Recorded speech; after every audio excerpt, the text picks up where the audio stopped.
It's time for the Brainiac Minute. Get ready. Here's your host, John Boyce. Monday. What country did the United States purchase Alaska from?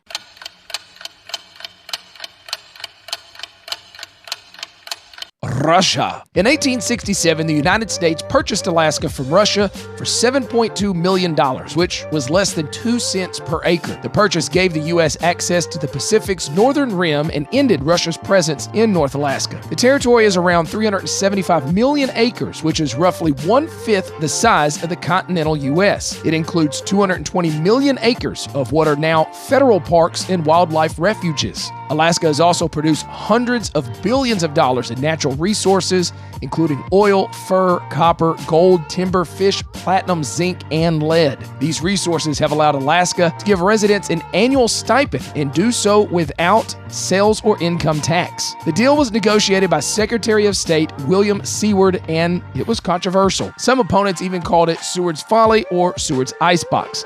However, the Klondike Gold Rush of 1896 convinced many critics that Alaska was a valuable addition to the country. It became a state in 1959.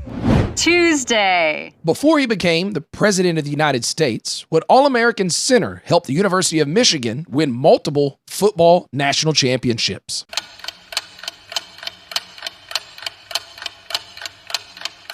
Gerald Ford. At Michigan, Ford was a substitute center behind All-American Charles Bernard on Michigan's national championship squads of 1932 and 33. In 1934, his senior year, he started for all of Michigan's games and was named team MVP. After school, Ford took a job as an assistant coach at Yale, attending law school in the offseason. After obtaining his degree, he returned to Grand Rapids to practice law. That, however, was short-lived as World War II broke out and Ford entered the Navy. After serving in the Pacific and reaching the post of lieutenant commander, Ford returned to Michigan. Then in 1948, he ran for Congress and was elected, serving 13 terms in the House of Representatives. After the resignation of Spiro Agnew, Ford was asked by President Richard Nixon to serve as Agnew's place as vice president. Ford accepted, and then when Nixon resigned, it made him the only person to rise to vice president and president without being elected.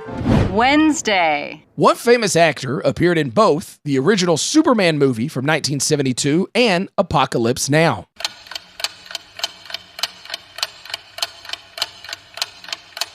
Marlon Brando. In Superman, Brando played Jor-El, Superman's biological father from Krypton. Brando actually sued Warner Brothers for $50 million because he felt cheated out of his share of the box office profits. This actually stopped Brando's footage from being used in Superman 2. In Apocalypse Now, Brando was Colonel Walter Kurtz, a highly decorated United States Army Special Forces officer with the 5th Special Forces Group who goes rogue. He runs his own military unit based in Cambodia and is feared as much by the U.S. military as he is by the enemies. Francis Coppola directed Apocalypse Now, the same man that also directed The Godfather, starring Marlon Brando. Both films are now considered by many to be one of the best of all time.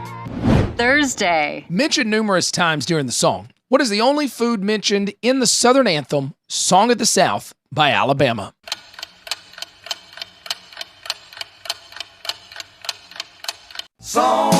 Song of the South, sweet potato pie and I shut my mouth. Sweet Potato Pie. Song of the South was written by Bob McDill. It was first recorded by country music artist Bobby Bare on his 1980 album Drunk and Crazy. Then a version by Johnny Russell reached number 57 on the U.S. Billboard country charts in 1981. Then yet another cover by Tom T. Hall and Earl Scruggs peaked at number 72 in 1982 from the album Storyteller and the Banjo Man. Now, the cover we all know and love was released in November of 1988 by American country music group Alabama. It was on their album Southern Star, which reached number 1 on both the U.S. and Canadian country charts. The holidays are right around the corner, guys, and most likely you or somebody you know is going to have to plan an office Christmas party. If you're looking for something a little bit different and something that gets everybody involved, give me a call. Every year I host events for different organizations around the holidays. So whether you want me to come to the office in the middle of the day or plan something in the evening at a local restaurant, please consider Brainiac Trivia. For more information, email me at MusicTreeEntertainment@yahoo.com. Brainiac Trivia, community through curiosity and conversation. Friday. Although there are a number of trees that can tolerate some salt in the soil, what is the only species of tree that actually grows in salt water?